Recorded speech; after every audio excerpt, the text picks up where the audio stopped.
اور حضور صلی اللہ علیہ وسلم کی جو والدہ ہیں حضرت آمنہ، انہوں نے آپ کو 9 دن تک دودھ پلایا صرف، اور اس کے بعد حضرت صوبیہ حضور صلی اللہ علیہ وسلم کو انہوں نے 7 دن تک دودھ پلایا. وہ ابو لہب کی باندھی تھی، غلام تھی، ابو لہب کی باندھی تھی.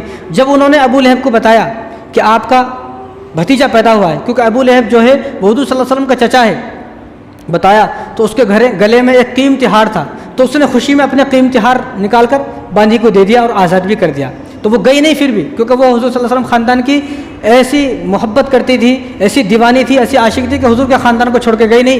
اب اس زمانے میں جو دستور تھا وہ یہ تھا کہ ہمارے گھر میں کوئی بچہ پیدا ہوگا تو ماں نہیں پالتی تھی، اس کو گاؤں میں پالنے کے لیے بھیجاتے تھے تاکہ اس کی زبان خوبصورت ہو، کیونکہ یہ شہر تھا مکہ. اب شہر میں اطراف کے لوگ آتے ہیں تو زبان جو خالص زبان ہوتی ہے، خوبصورت زبان ہوتی ہے، وہ بیکار ہو جاتی ہے.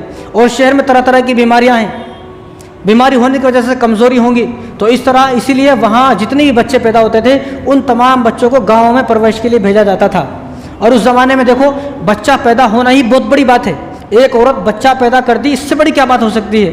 اب ہمارے یہاں تو یہ ظلم ہے. میں تو یہ کہتا ہوں کہ یہ بات یہاں کی عورتوں کو نہیں معلوم ہونا چاہیے. یہاں کی عورتوں کو یہ بات معلوم ہوئی تو انہیں بچہ پیدا کر کے انہیں بھی بھاگ جاتی. پھر وہاں آج بھی یہ دستور ہے، بنگال کے اندر، نیپال کے اندر، آسام کے اندر، بنگلہ دیش کے اندر دیکھیں آپ، مرد گھر میں اکثر مرد ہوتے ہیں، عورتیں نہیں ہوتی. دیکھیں آپ پوچھیں عورتیں کہاں گئی بھائی. وہ یہ ہوتا ہے کہ وہاں پر کوئی عورت حمل سے ہے سعودی عرب کے اندر، اور یہاں پر کوئی عورت حمل سے ہے. جب اس کا بچہ پیدا ہوگا، جب اس کا بچہ پیدا ہوگا تو اس عورت کو اپنے یہاں بلا لیتے کہ جب آپ کا بچہ پیدا ہوگا اور یہاں بھی بچہ پیدا ہوگا. بچہ پیدا ہونے کے بعد دودھ اترتا ہے ماں کو، کیونکہ بچہ نہیں ہوگا تو دودھ بھی نہیں اترے گا. اب جو اس کا بچہ ہے، جو سعودی عرب میں جو عورت ہے اس کا جو بچہ ہے، جب اس عورت کو، جو یہ یہاں کی عورت ہے، اس عورت کو جب بچہ ہوگا تو اس کو بھی دودھ اترے گا، تو اس کے بچوں کو بھی، اپنے بچوں کو دودھ یہ عورت پلائے گی. آج بھی یہ ہے، اور اس زمانے میں تو تھا، آج بھی یہ ہے کہ آج بھی جو اکثر عورتیں بنگلہ دیش اور یہ پاکستان اور آسام، بنگال اور نیپال کی جتنی اکثر عورتیں، کیونکہ بارڈر پہ ہیں، اسلامک جو ممالک ہے وہ اسلامک ممالک کے جو عورتیں ہوتی ہیں ان کو بلانا پسند کرتے ہیں. باقی ہندوستان کی عورتوں کو بہت کم بلاتے ہیں. اسلامک جو ملک ہے وہاں کی عورتوں کو بلاتے ہیں وہ لوگ، آپ تحقیق کر سکتے ہیں. تو وہاں ان عورتوں کو بلاتے، وہ عورت اپنے بچے کی پرورش بھی کرتی ہے، ان بچوں کی بھی پرورش کرتی ہے. اس لیے یہ بات یہاں کی عورت کو اگر معلوم ہو گئی پھر تو سب کے لیے مصیبت آ جائے گی کہ یہاں کی عورت بھی اپنے بچوں کو دودھ نہیں پلائے گی. کیونکہ بچہ پیدا کرنا ہی 9 مہینے تک اس کو کوکھ میں رکھا، پھر بچوں کو پالنا، بڑا کرنا، کھلانا پلانا، 3-4 سال تک تو بچے کو پیشاب پاخانہ نہیں آتے، چڈیاں بدل رہے ہیں 3-4 سال تک. تو کتنی مصیبت ہے ماں کے لیے، کتنی مصیبت. یہاں اگر ہمیں کوئی بول دے بھائی 1 کلو وزن ہے، اس 1 کلو وزن کو آپ کو صرف 9 دن تک اٹھا کے چلنا ہے کاندھے پر رکھ کر، بتاؤ کون چلتے؟ کوئی بھی نہیں چلتے. اور یہاں کتنا وزن ہوتا ہے؟ 6 سے 7 کلو وزن ہوتا ہے. جب ایک بچہ اگر 3 کلو کا ہے تو اس کا ڈبل وزن ہوتا ہے ماں کو. دیکھ لیں آپ، ڈبل وزن ہوتا ہے. لیکن اتنا وزن لے کر 9 مہینے تک پھرنا کوئی آسان بات نہیں ہے وہ. لیکن دیکھا جاتا ہے کہ جب بچہ بڑا ہو جاتا ہے ماں سے بولتا تو نے میرے واسطے کیا کیا، پیدا کر کے در کو دنیا میں لائی، یہ بہت بڑی بات ہے بھائی. اس سے بڑی بات کیا کرنا، اس سے بڑا بھی کوئی کام ہو سکتا کیا؟ کوئی کام نہیں ہے.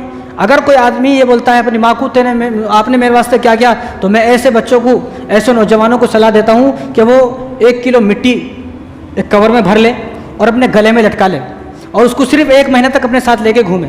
صرف 1 کلو مٹی، زیادہ نہیں.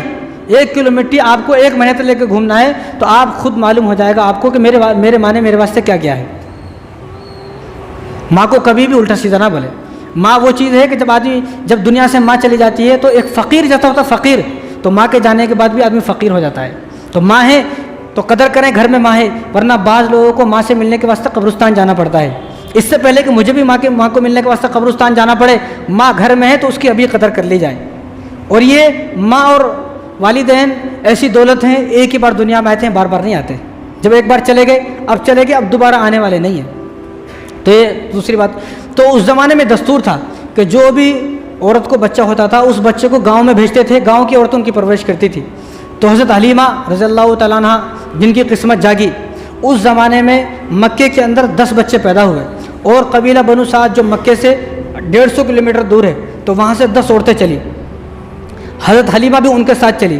لیکن حضرت حلیمہ کا جو خچر تھا اور جو اونٹنی تھی وہ بڑی کمزور تھی، اتنی کمزور تھی کہ ان سے پیچھے رہ جاتی تھی. تو ان عورتوں نے، باقی عورتوں نے کہا کہ ہم تمہارے واسطے بار بار رک نہیں سکتے، تم آرام سے آ جاؤ، ہم لوگ چلے جا رہے ہیں. اور جب وہ عورتیں آئی ادھر تو انہوں نے سب بچوں کو دیکھا. اب حضور کو دیکھا تو ان کے والد صاحب نہیں ہیں، کیونکہ وہ جو پالتی تھی ان کو بعد میں انعام لینا ہے، انعام کے واسطے پال رہی ہیں. وہ ان کو پیسہ ہونا ہے، دولت ہونا ہے، دولت کے واسطے وہ عورتیں ان بچوں کو پال رہی ہیں. کوئی ایسا نہیں کوئی محبت ہے. جب یہ عورتیں آئی اور انہوں نے حضور کو چھوڑ دیا کیونکہ یتیم ہے. اب یتیم اگر ہیں تو ہمیں کوئی پیسہ ملے گا نہیں, کوئی انعام ملے گا نہیں, والد صاحب نہیں ہے.